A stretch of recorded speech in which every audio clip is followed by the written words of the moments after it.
So, hello po guys, magandang araw sa inyo, anumang oras sa inyo naroon. So, this is me, Sensei. For today's video, gagawa po tayo ng course sa ating Java. So, ang gagawin ko naman po, hahatiin ko yung video by lesson, no? At di natin mamadaliin yung lesson natin. So, magsimula na po tayo sa ating Java course.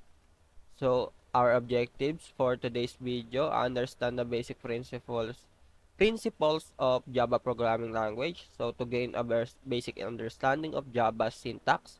So, yung structure, wala pa gaano. Comments, variables, and data types.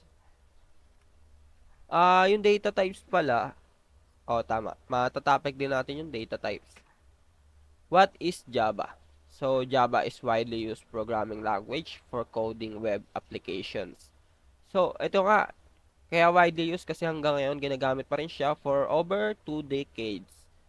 So, matagal na siyang ginagamit. So, it was released in 1995 and Java's ability to provide interactivity. So, ayun nga, ang daming nagagawa ng Java. So, ano ba mga nagagawa ng Java? Mobile applications, especially Android apps, desktop applications, web servers, and application server, games, database connection. So, ang matatopic ko dito siguro yung database connection. Tapos, simpleng application lang. So, bahala na kung anong application na magagawa natin. Next is, why use Java? So, Java works on different platforms. Ayan na nga, Windows, Mac, Linux, Raspberry Pi. Hindi ko alam yan, Raspberry Pi. So, ito nga yung pinakasikat. One of the most popular programming language in the world. Hindi lang sa Pilipinas, no? It has a large demand in the current job market. So, maraming mga company na naghahanap na marunong mag-Java. So, mas okay kung mag-take kayo ng license sa Java. Mas okay yun kung meron. So, hindi ko lang sure. So, it is easy to learn and simple to use. Madali lang naman talaga ang Java, no? And then, it has a huge community support over tens of millions of developers. Kasi nga, ano na siya, tagal na niya. Pero sikat pa rin siya. And then, nag-grow siya lang nag-grow, no? Java is an object-oriented language. So, ang object-oriented, ito yung may clear structure ng code mo. Tapos, pwede mo ma-reuse yung paggamit ng code. Hindi mo nagagamitin yung paulit-ulit na code. So, tatawagin mo lang siya. So, parang ganon. And then, allows code to be reused. Ayun nga. Object-oriented yon. Basta, mas maintindihan nyo to pag nandito na tayo. Pero sa ngayon, yung basic lang muna. So, in Java, magsimula na tayo. In Java, every application begins with a class name and that class must match the file name. Ito lang, itong una na to, ito lang naman yung sa ano eh. Pag notepad gamit nyo. So, ganun lang. Pero pag naka-NetBeans IDE tayo, pag naka-NetBeans IDE tayo, so naka-NetBeans ako, nag-try ako kanina dito. Pag gagawa tayo ng file, ganito lang. New file, new project. Next nyo lang, Java with Ant, Java application. Next. So, itong project name, ito na rin yung class name natin pag sa NetBeans kayo or Eclipse. Kung ano man ginamit ninyo. Yan, Java applications. Tapos, madadiretso na rin siya sa main class, no? So, then, finish nyo lang. Just, mag-create siya ng ganito. So, wag nyo na pakialaman to mga ganito. Yan, diretso na tayo sa ating lesson. So, ang next natin is, use system out.println. Tapos, parenthesis, quotation mark to display, and string output. Yan, sabi, use system out dot println, then ganito. Hello world. Yan, save, run. So ayan, gumana siya. Laging itong nasa dulo, every statement need to use terminator, no? Terminator tawag dito para huminto yung code natin kasi mag-error siya pag walang ganyan. Yan. Save natin. Yan, gumana naman. So, pag pag number naman, pwede ka din mag-input ng number. pag ano, pag ganyan, yan.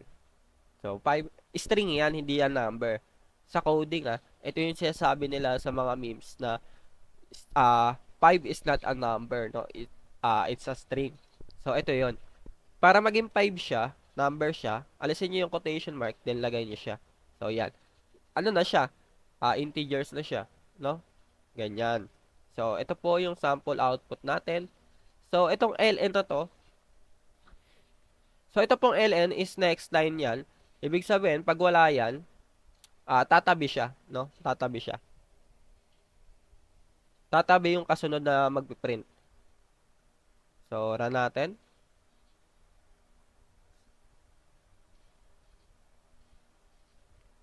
Yan. So, ayan, tumabi siya. Kasi itong ln na to, ibig sabihin, yung kasunod na output, maano siya, susunod siya sa output sa next. Pag walang ln, ibig sabihin, dito siya sa katabi. So, pag may ln, yung next na output, bababa. Parang ganun yun. So, ayun yung ln. Tapos, next naman is yung Java comments, no? Java comments can be used to explain Java code and to make it more readable. So, ayun nga. So, mag-example tayo. Make it readable daw, no?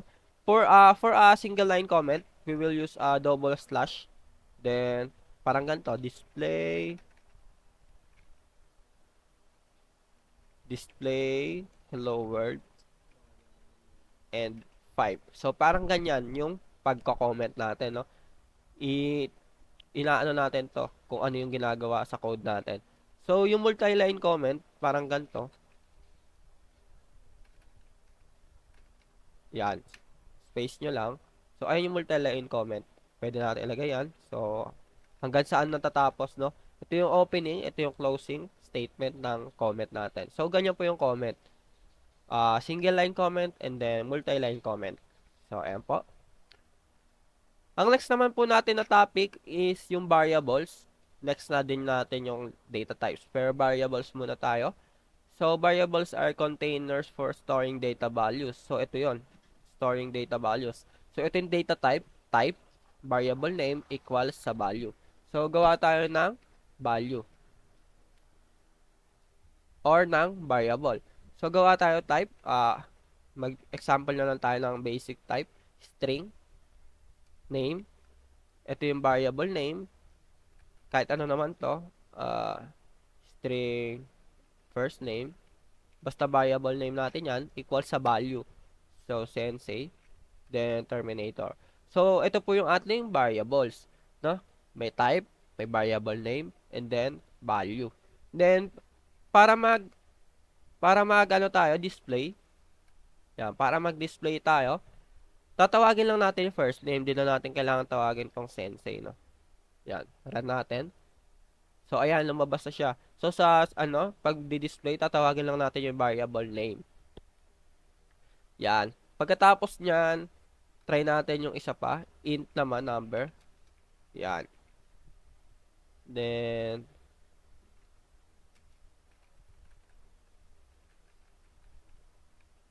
yan. Tapos, age. Yan. So, ayan. Lumabas siya. So, kumarek naman siya sa integers.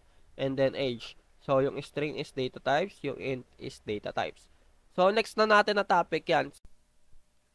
So, there are two types of data type. No? So, our next topic is data types. So, merong two types of data type. So, primitive data types and non-primitive data types. So, ang ating unang itatopic o itatackle is yung primitive data types. So, ang primitive data types ay mga int, double, short, boolean, long, char. So, hindi ko na nilagay lahat kasi yung iba di naman nagagamit. So, mag-example tayo dito. So, yung int natin, nag-i-store siya ng whole numbers from negative, masyado na malaki, 2 billion, no? Ayan, nag-i-store siya ng ganyang kalaking number. Simula sa 1 yan, hanggang sa negative. So, negative hanggang positive, 2 billion. So, ang double naman. So, para makita nyo, iaano natin, example natin. So, example natin, ito yung lalagay natin. So, int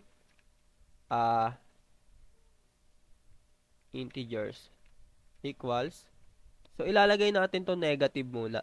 Yan, negative. Copy natin to. Space natin. Tapos, i-ano natin, no? I-print natin kung totoo yon sinasabi nila. Yan, integers. Alisin natin tong comma. So, ganyan kalaki, ah. Tapos, i-run natin. So, ayan, nag-run siya. Tignan nyo, dadagdagan ko to. Itong 8, gagawin ko 9. So, sumobra na siya ng negative, no? 9. Save natin. So, ayan na, nag-error siya, no? Nag-error siya kasi nga, sumobra na yung pagka-negative niya. So, hanggang 8 lang siya, no? Ganyan kalaki na value.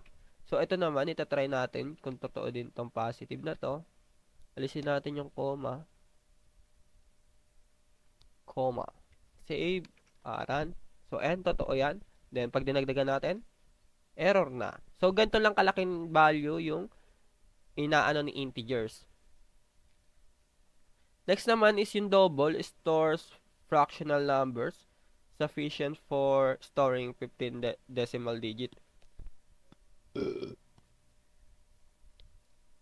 So, ito yung, ano, yung double, nag-aano siya ng decimal digit para to sa mga, ano, so, sa mga, pwede itong gamitin sa mga percent, no?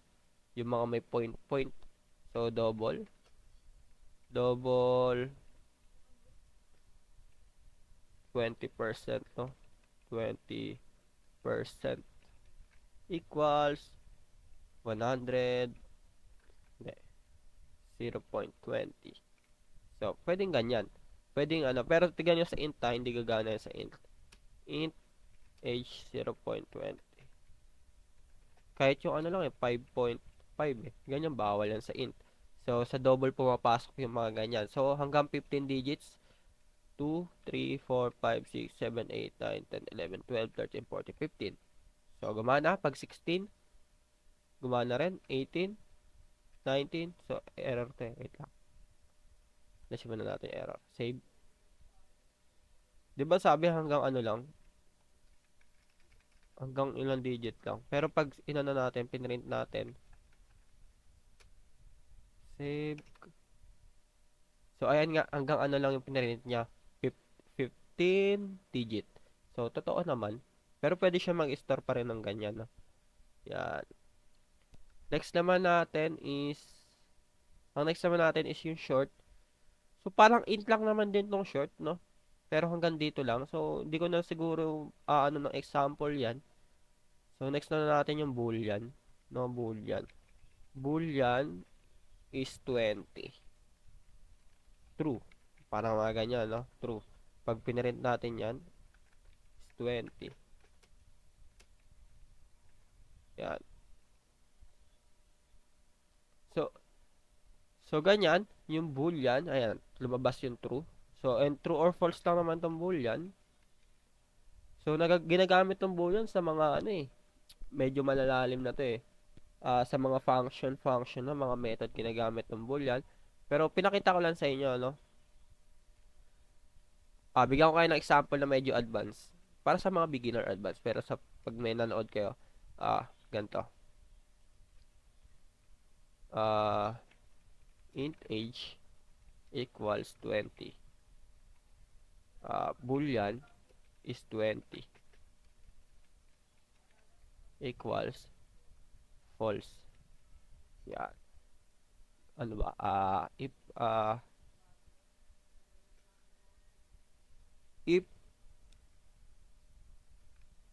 is 20, ibig sabihin pag true, south, kahit wala na to eh. Print na lang natin yung age. Pag false naman, south. Yan. Ay, hindi. Ganto. If age equals to 20, is 20 equals true. Yan, true. Else, false natin, no? Tapos, print natin si boolean. Kung magto-true siya. yung age. Kahit wala na to muna. Ganyan lang. Yan. Tapos, i-ano natin si age. So, basic lang. If else condition lang yan. So, print natin is 20. Yan. Then, print natin. Magtuturo dapat yan. So, nag-true siya. So, tama. So, ganito yung paggamit. Basic lang naman to. Ganito yung paggamit ng ating boolean. So, ang next natin is yung long. So, parang int lang din to. So, di na ako magbibigay ng example dito kasi same lang naman siya sa int. No? Ang char naman stores a single character and then letter or ASCII. ASCII ba tawag dito? So, mag-example tayo ganito. Single character, ibig sabihin, char, C, C na lang, no? Letter, letter na lang. So, pwede daw, ang char, binoboto ng single quotation, no? Yung string is double quotation. So, try muna natin single letter. Tapos, print natin yung letter. Wait lang. Letter. Yan. Try natin. Yan. Sabi kasi single or character. Pwede itong ganito eh. Symbol. Pwede ba? Ay, isa lang pala. Isa lang pala. Isa lang.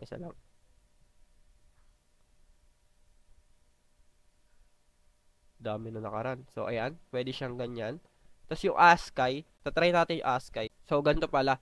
So, maglagay tayo ng A dito. Tapos, mag-int tayo dito ng ASCII value niya, no? ASCII value equals ito letter. Yan. Tapos, print natin tong ASCII value. So, malalaman natin kung ano ASCII value ng letter A. X nga natin to. Print natin to. So, ayan, 97 yung ASCII value ng A. Pag zini natin yan. So, ayan yung ASCII value na sinasabi, no? 122. So, ito lang po sa char. And then, sa basic data types natin. So, subscribe po kayo para po sa mga susunod natin na video. Salamat po.